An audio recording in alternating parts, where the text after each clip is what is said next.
What's going on? This is Kyle Gomez with Major World Religions, Philosophy 15H, taught by Andrea Diam, and this is my project number 2. And I did a collaborative research assignment with John Alexander, who was in the Intro to Philosophy class, and this is going to be his research project number 1. We went to the Sikh temple in Walnut, California, the Gurdwara Sahib, where we conducted an interview. John recorded pretty much the whole time while I asked questions, but he also asked questions as well. So this is the collaborative research video, KGJA. Let's get to it. Chill. This one goes out to the baby girls in a rush growing up in this crazy world. Yeah, your brother on the road and he never home. I know you're feeling kinda sad now that daddy gone. You can't let it get you down, gotta carry on. We only lose things because they make us strong. You always had my love and now you got a song from the biggest fan that you've ever known. I know you won't be little girls not for very long, and you ain't gotta have a man if you don't ever want. Cause I'ma make sure you got to it, everything that you ever want, every tone that you very own. Not to make it hard to respect, just really hard to impress. It's a whole wide world for you to go and get your hands on. Until then, just come and get your dance on now.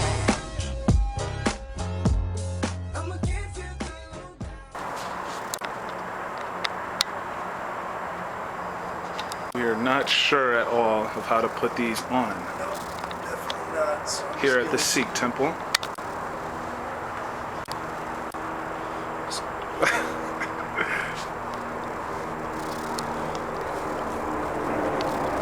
Alright, we're walking into the Sikh temple, Gurdwara Sahib in Walnut, California. This is the library. It's really nice. There's John. Looks good. It's good. This way. See what this is all about here. You don't have your phone on, do you? I do. It's on silent. Okay. Alright, we have someone praying or worshiping right now.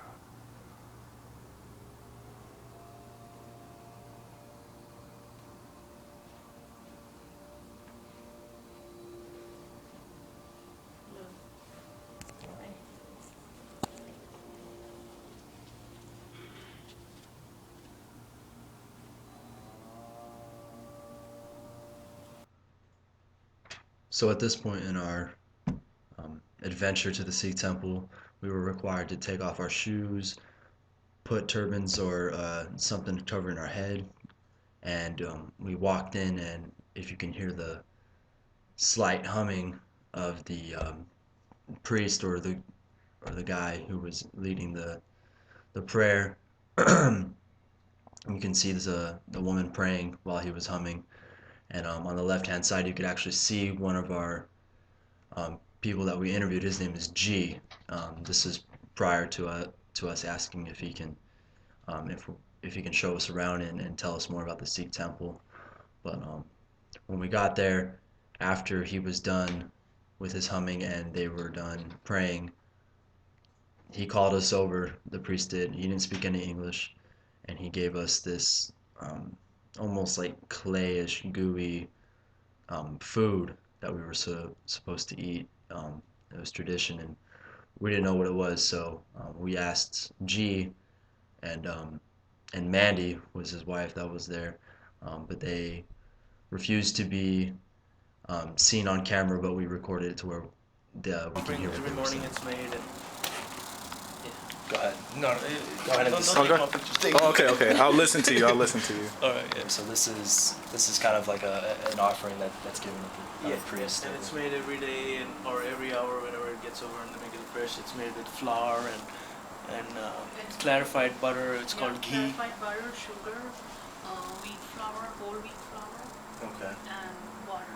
Okay, so it's just kind of a blessing to the priest. Everybody who comes in They get some of it. gets it. Yeah. Okay. And where we're going down is called the Langar Hall. Lungar. Okay. Langar Hall. And our temples are such that whoever comes in shouldn't go back hungry. It's like whoever owns whatever gives money to the temple, Right. and they cook, and whoever comes is most welcome to come eat, break bread with us literally, and Okay. yeah, that's what it is. Awesome. I appreciate it. Thank you. Awesome. these are all the gurus right here. These are the It's 10, in, right? it's in our Gurmukhi, right? Yeah, it's Punjabi. Punjabi. And That's Guru Nanak Dev Ji, the first the one. first one. Yeah. So they are like pretty much like, from 1 to 10. Okay. And our These are the book, 10 you were talking about, right? These are the 10 gurus. and our book is considered a person to be treated like a human. Right. So that's our That's Lord, our our King, 11th group. our 11th Guru. So that was G's explanation of the food that I keep calling him a priest. I don't know what else to call him, but that the priest gave us. And then he went into talking about the 10 gurus and the 11th guru as their scripture. And I don't know if you caught it when he was discussing about going into the Langar hall. He said that people never come in hungry, and they literally break bread with them. So this next segment of a video is when we were in the Langar hall, how he was explaining to us the food that they eat. They have like these honey balls. They have meat and beans with a kind of like a tortilla, and some like rice pudding, and there was all these kinds of foods that you can eat. And what happens on Sunday during their mass, the people come in and everyone that attends eats. People who are homeless can go to the Sikh temple and actually live there for a couple of days with free food and free water, but they can't like stay as in a shelter home, obviously. But that's one thing that I really respected about the Sikhs, is that anyone who was hungry, they can come in there, they can eat, and be given water and shelter for a brief period of time. So after he got done discussing with us the food and the caring of the people, the shelter, the mass, I asked him some questions about discrimination, the 5 vows that they take, and this was his response. What are the others?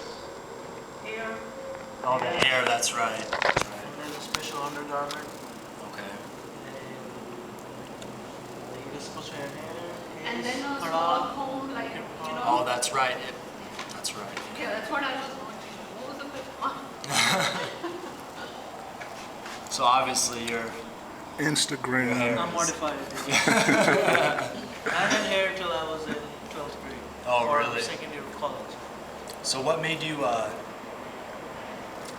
don't want to say I'm kind of Americanized and assimilate, but what made you, Cut my hair. yeah. I moved out of home and I went to college.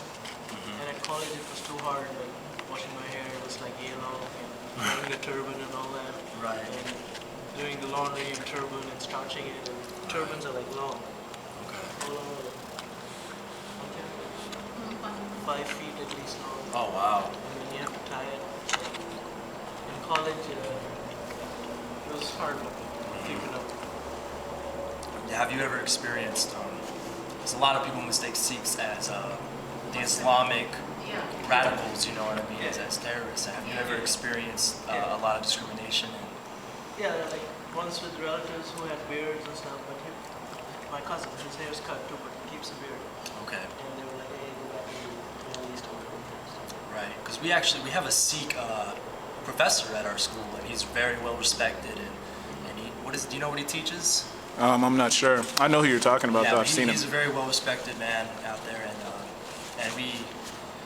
there's a documentary that our professor, one of her students, did, and he was in it, and he was kind of describing the kind of discrimination that and really just how mistaken Sikhs are. Yeah. You know, Even and our neighbor, like, That's what happened to the Gurdwara in Wisconsin, the shooting, do you remember? I don't. Oh, yes. That was recent, right? A couple years ago? yeah, last year. Yeah, last year, actually, yeah. What I happened? remember hearing about that. Yeah, the shooting in a temple. Oh, the shooting. That's right. Oh, I thought you said something else. I remember that.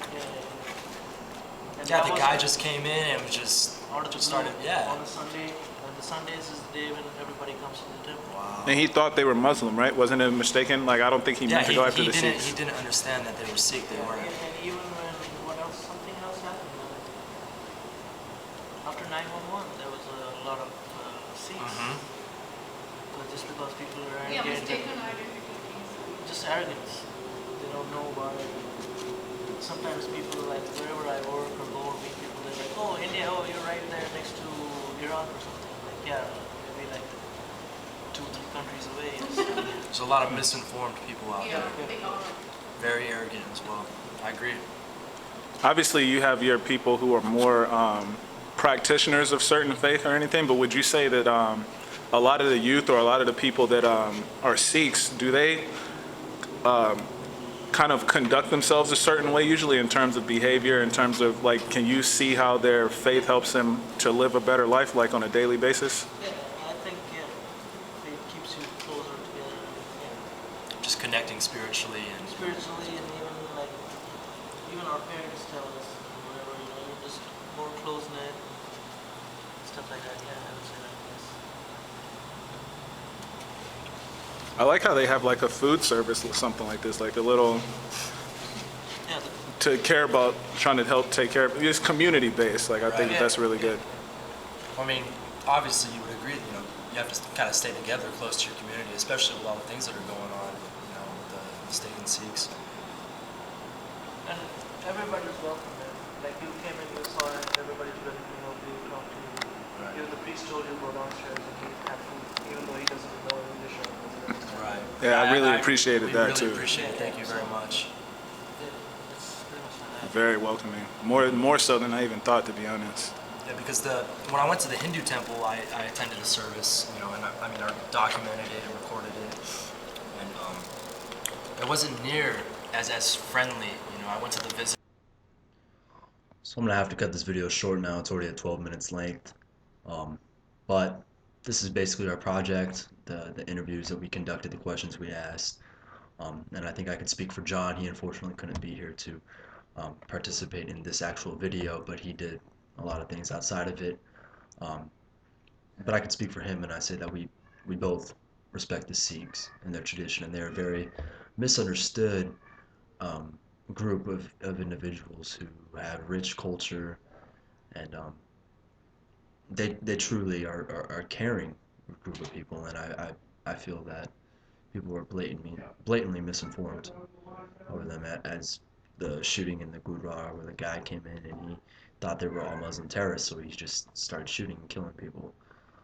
It's just, arrogance. But yeah, I mean, after that, we shook hands with them. We left, and then that's about it. So hope you enjoy. That's our research project for Andrea DM, Philosophy 15H, and 5H. You ain't never got one thing, just as long as I'm around. This for everybody feeling good. You know who you are, or you misunderstood. Never had money, or you living good. If you're from the burbs, if you're in the hood.